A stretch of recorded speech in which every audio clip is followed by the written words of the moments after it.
la doctora Margarita Asgró. Le damos la bienvenida. Buen día. ¿Cómo vamos? Muchas gracias. A ver si te podemos acercar un poquito por el micrófono. La primera directora de educación del municipio de Tandil, ¿no? En una época donde no existía, se decidió en la gestión de Gino Pizorno hacer subsecretaría de Cultura y Educación con un director de Cultura por un lado y una directora de Educación, y ahí fue la primera directora de Educación. Exactamente, fui la primera directora de Educación.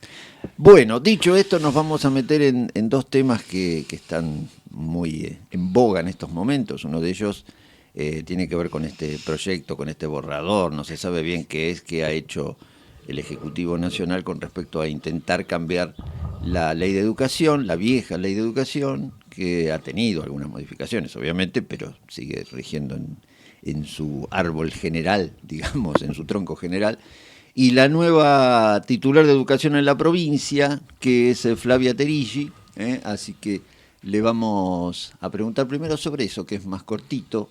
Han aprobado en la última sesión que hubo en el Senado la designación de Flavia Terigi. Esta es la única integrante del gabinete, o el único integrante del gabinete, o según sea varón o mujer, que tiene que ser aprobado por el Senado. Estas cosas raras de la rémora del 34, que no fue reformado en el 94, ¿no? Increíblemente. Bueno, vamos primero por un perfil así rápido y muy acotado de lo que es la nueva directora, la nueva titular de educación, no es directora, ¿no? Sí. Ya no me acuerdo. Sí, directora general. Directora general de Cultura y Educación. Antes era de Escuelas y Cultura, le cambiaron eso solo, una pavada. Cambiado varias veces inclusive la denominación de la dirección o demás. Flavia Terigi es una profesora, una académica formada en Ciencias de la Educación. Tiene una carrera muy importante, es una referente en el tema educativo en general. Y si ustedes me preguntan más puntualmente, yo creo que el gobernador debe haberla nombrado y propuesto y nombrado finalmente, porque ella últimamente se ha dedicado mucho a estudiar el tema de la educación secundaria, la educación media. Enseñanza media. Enseñanza media. A mí me gusta más enseñanza media, porque parece que secundario fue una cosa... Sí. Y por eso, yo supongo que ese es el motivo, no sabemos nada todavía, digamos, no sabemos si ella tiene un plan, no ha sido presentado por lo menos de esa manera. Pero yo supongo que como el área más crítica, ¿no?, es la enseñanza media, vamos a hacerle honor a Nacho, la enseñanza media en la provincia, me imagino que la deben haber nombrado por ese motivo, puntualmente. La verdad que no sabemos. Sileoni tuvo un papel muy destacado en el campo educativo. Es una persona muy formada en el campo educativo. Bueno, él ha sido titular en La Nación. Claro. Y además de haber sido titular en La Nación, es alguien que tiene una perspectiva política muy interesante, que se vio con muchos proyectos contemporáneos, donde se piensa la educación secundaria, la educación media, a partir de otras perspectivas, como por ejemplo instalar ahí la enseñanza del pensamiento nacional y popular, del pensamiento latinoamericano, cosas que hasta ahora ha estado muy, muy alejado, ni siquiera como problemática se había planteado, ¿no? Entonces Sileoni sí colocó eso como un problema. Esperemos que Terigi siga esa línea, pero sobre todo, digamos, no tenemos ninguna noticia de lo que ella pueda hacer y por qué fue designada en ese cargo, ¿no? Bien. Algunas como cosas que tiramos el otro día en el intento de nota fallida, que políticamente, siendo ella rectora de la Universidad de General Sarmiento, era una apuesta interesante designar a alguien del ámbito universitario, académico, en un lugar así también. Bueno, ahora vos decís que su especialización fue en la enseñanza media en estos últimos años, pero digo, en el momento que están pasando las universidades, políticamente pareciera un gesto interesante mínimamente por parte del gobernador. Sí, sin duda. Las universidades están pasando por un momento dramático, inédito. Como es país, es un momento inédito, ¿no? Nunca tuvimos una experiencia semejante, ¿no? Tan cruda y aceptada. y ratificada. Exacto. Eso Y es lo aceptada terrible. por el Cruda y voto ratificada, popular, ¿no? sí, Lo cual sí, se sí. torna como Es por acá. Sí. se torna como algo inexplicable, Claro. ¿no? Inexplicable desde un punto de vista político, desde un punto de vista político, claramente, ¿no? Sin duda debe haber algún tipo de racionalidad en ese voto que puede ser algo que nosotros claramente No vemos. no vemos y tampoco compartimos. No, lógico. Que eso me parece que es más importante todavía, ¿no? No, más vale. Digo, porque ahí hay como también que plantearse, bueno, hay motivos y motivos. Hay motivos que son inconfesables. Claro. Y eso, digamos, hay que entrar a jugar con esa variable, sí. ¿no? No solo, digamos, comprender y justificar todo, porque si no estamos en problemas, ¿no? El otro día, algo para hablar un poquito más de educación, hicimos un cierre en un espacio radial que tienen 2 escuelas secundarias de acá de la ciudad. Uno es la secundaria 18, que funciona junto con la primaria 37 en el mismo edificio, allá por la calle 11 de septiembre. Y también algunos de los chicos a partir del primer año de secundaria normal. Y una de las cosas que salieron, digamos, de ese cierre es que todo lo que tiene que ver con salidas educativas y proyectos de extensión, ir a visitar lugares, propuestas, es la educación del futuro, arriesgó a decir la profe. Y me interesó en ese sentido, ¿no? Pensar que en estos tiempos de tanta ansiedad, de los pibes tan quietos por momentos y tan con esa oferta tan digamos tentadora de la pantalla y del sedentarismo, el hecho de que la escuela sí sea un lugar de unificación, pero que después se salga, digamos, de las aulas y que se aprenda también, me pareció lindo, interesante. No sé qué pensás con tu experiencia. Seguro. Mira, yo creo, siempre digo lo mismo, ¿no? Yo creo que la escuela es uno de los pocos espacios democráticos que van quedando en esta sociedad. Uh-huh. En este sentido, ¿no? Es decir, todavía los maestros tienen una autonomía relativa, uh-huh.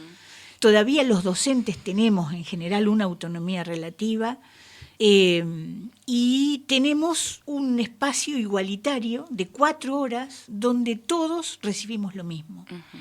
Por eso digo, es uno de los pocos espacios democráticos, ¿no? Que va quedando en una sociedad que se ha fragmentado infinitamente, ¿no? Uh-huh. Se ha fragmentado ya no por jurisdicciones o por provincias se ha fragmentado casi persona a persona, ¿no? Es decir, un niño que hoy va a una escuela privada tiene su club, tiene todo su tránsito, ¿no? Socioeconómico, sociopolítico, en una ciudad como esta, donde probablemente nunca conozca a un chico de otra clase social. Lógico. ¿No? Uh-huh. La escuela todavía sigue siendo, la escuela pública, un ámbito democrático, uh-huh. ¿no?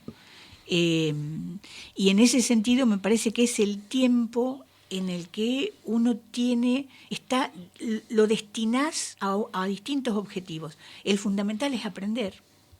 Y eso, sea en la diversidad o en la homogeneidad, es importante, ¿no? Es un tiempo destinado a eso, pura y exclusivamente. No es un tiempo destinado al TikTok, no es un tiempo destinado a jugar, apuestas. Pero es a socializar inclusive también, un tiempo ahí, ¿no? Sí, entendiendo el aprendizaje en ese sentido, no de contenidos, ¿no? Sino de ser social, ¿no? De cooperar, uh-huh. de estar con otros, uh-huh. de aprender que ponerse reglas, de acuerdo, de compartir. Exacto, de compartir, de tener reglas, uh-huh. Porque no tenés que acordar necesariamente con otros. Entonces la escuela es ese espacio donde todavía aprendemos a ser seres sociales, uh-huh. ¿no? Total. No es el espacio de competir que hay afuera de la escuela, claro, no es el espacio de la competición. Entonces, yo creo que la escuela es un bastión que debe ser defendido a costa de todo, ¿no? Uh-huh. A costa de todo. Por eso viene con el intento de cambiar la ley. Claro, sí, ¿no? sí. Sería por eso, precisamente. Sí, la ley es interesante, ¿no? Digo, hay un autor en la Argentina que se llama Daniel Feuerstein, y él escribió Habla con Pessoa, con Quique Pessoa. Habla con Quique Pessoa. Mira, bueno, un tipo súper interesante, ¿no? Escribió un libro en el 19 y después lo reeditó en el 23 que se llama La construcción del enano fascista, ¿no? En Argentina. Lo hizo en el 19, ¿no? Mirá. Todavía.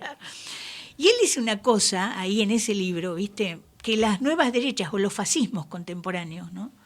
tienen un objetivo que es consolidar la victoria del capital. Total. Consolidar la victoria del capital, ¿no? Eso que Milei llama la batalla cultural, ¿no? Es una forma de consolidar, ¿no?, la batalla.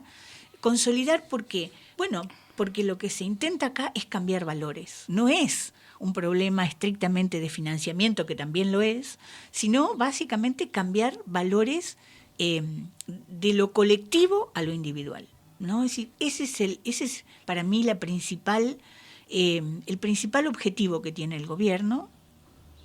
¿A partir de qué?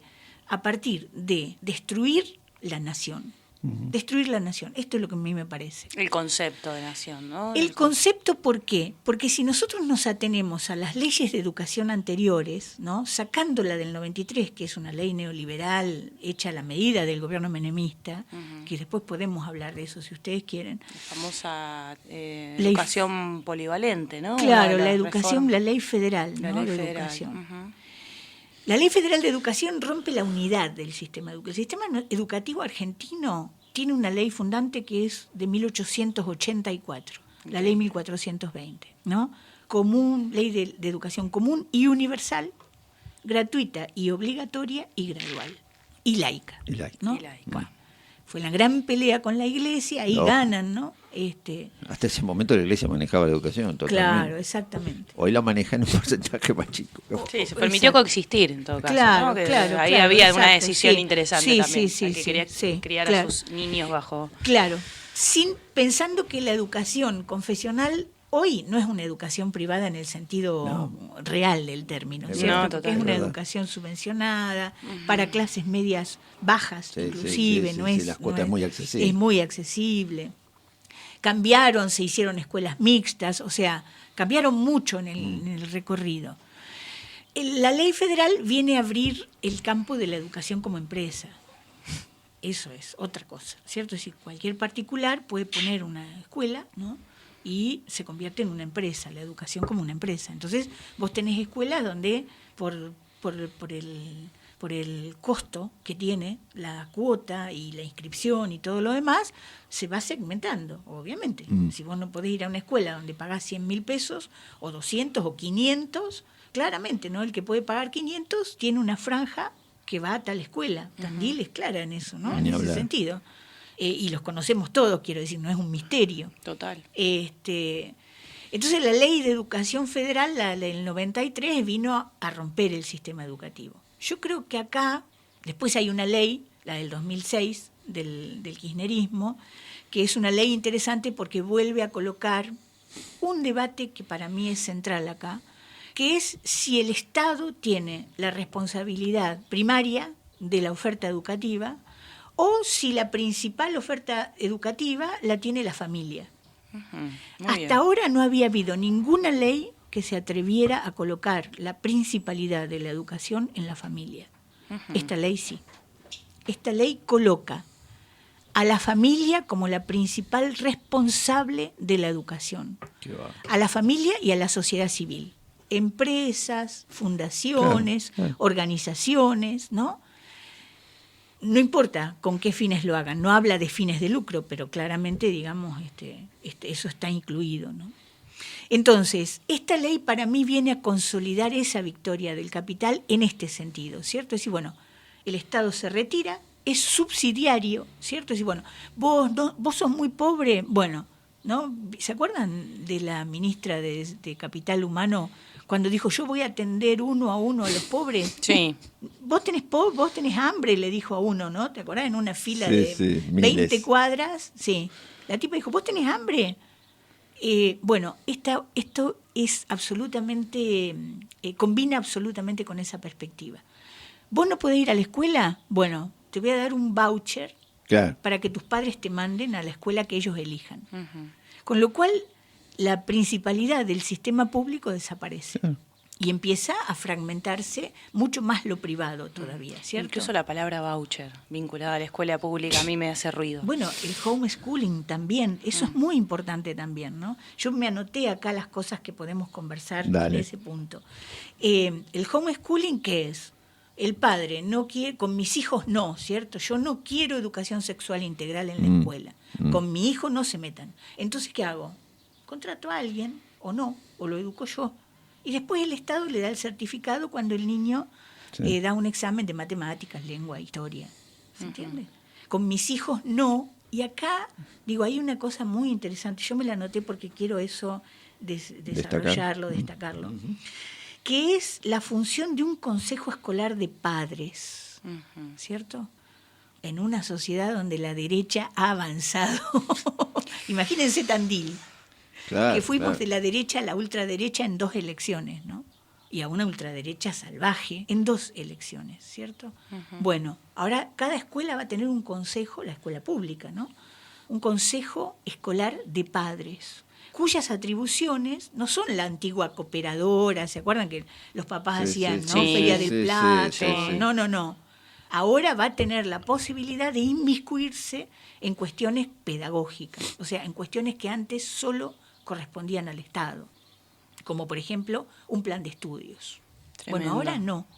Ahora hay una cantidad de horas, que creo que son 540 horas para la escuela primaria obligatorias. De esas 540 son contenidos básicos comunes, pero la escuela da 770 horas.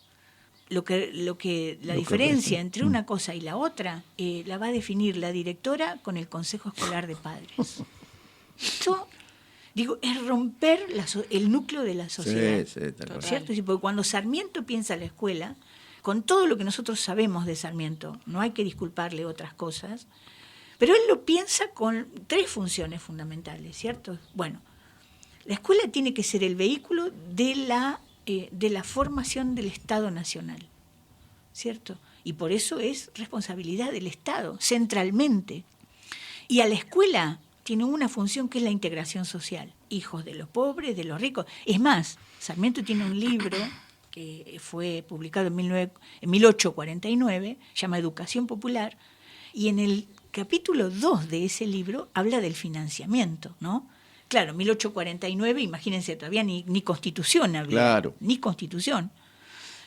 Entonces Sarmiento dice, muy bien, dice, los ricos se tendrán que ocupar de la educación de los pobres. ¿Por qué? Porque la educación es un bien común.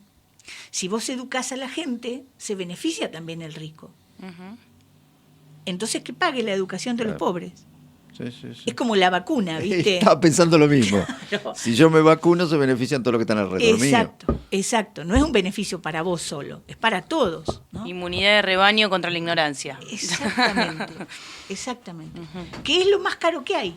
La ignorancia, ¿cierto? Total. Porque es lo que nos sale más caro en términos de personas que no respetan la ley, personas que, juegan su propia vida y la vida de los demás temerariamente. Entonces, lo más caro que hay es la ignorancia.